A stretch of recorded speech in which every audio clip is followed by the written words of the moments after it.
We need to get these weapons of war off the streets. Well, these are weapons of war. Stop making it easy as possible for terrorists to buy assault weapons. We had an assault weapons ban. Reinstate the assault weapons ban. We have seen the devastation that these military-style weapons cause.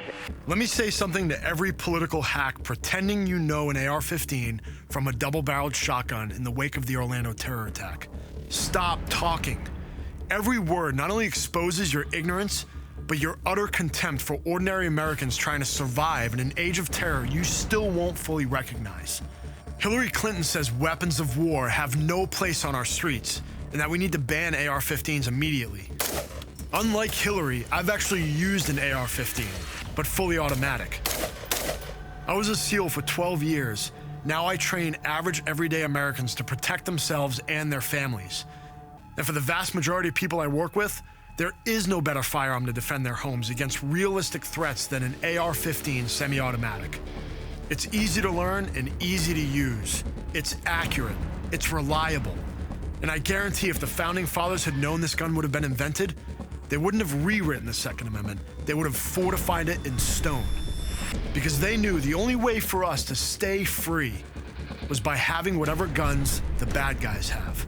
This firearm gives average people the advantage they so desperately need and deserve to protect their life, liberty, and happiness. But it isn't just the anti-gun politicians attacking our rights. With every broadcast, the media proves how ignorant and desperate for ratings they truly are. Do we need AR-15s to hunt and kill deer? Do we need them to protect our families? Look, Gretchen is a great broadcaster, and I'm glad she's on the side of freedom on most Second Amendment issues. But the fact of the matter is, she simply does not understand what she's talking about. The Second Amendment has nothing to do with hunting. And when it comes to defending your family, what does it say to you when I, a veteran Navy SEAL, someone who trains on every conceivable firearm platform, as well as trains in hand-to-hand combatives, someone who's more prepared for and capable in a firefight than almost every American alive, turns to the AR-15 to defend my family? Choosing to defend your home with an AR-15 is a common sense choice that tens of millions of Americans are making. And our neighborhoods and communities are safer for it. Let's run through some of the latest attacks and see how banning so-called assault weapons would have turned out. California already bans assault weapons. That didn't stop San Bernardino. No ban on ARs or any guns would have stopped the Boston Marathon bombing. ISIS's well-coordinated attack in France wasn't deterred by the country's strict gun control laws. Brussels' gun ban did nothing to stop terrorists from killing. But every single one of those tragedies ended with police officers carrying AR-15s, rushing to the scene as fast as possible.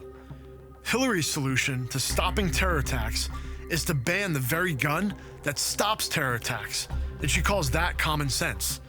Why would you want to ban the gun that you pray for police to show up with? Here's a common sense solution to stopping Islamic terror. Law-abiding citizens prepared to deal with the imminent threats we face. Hillary Clinton's prepared. She knows ARs are a powerful defense against radical Islamic terrorists. That's why she's been surrounded by guards armed with them for the past 3 decades. AR-15s are fine for Hillary and her family, but average Americans who watch the news and feel genuine fear for their safety and their family's safety, she wants to deny them the level of protection she insists upon herself.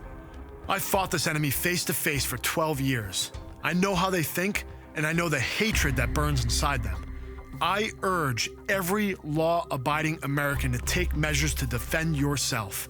Arm yourself. Get the proper training. Be aware of your surroundings at all times. Call upon your politicians to get rid of the dangerous lie of gun-free zones. Demand your national right to carry and use it. This threat is real. Our leaders are either incapable of or unwilling to protect you. And the AR-15 is one of the most effective tools available to protect yourself and your family. Embrace your freedom. Buy one if you want to. Get trained and learn how to use it. Your safety is in your hands. And thank God we have the Second Amendment.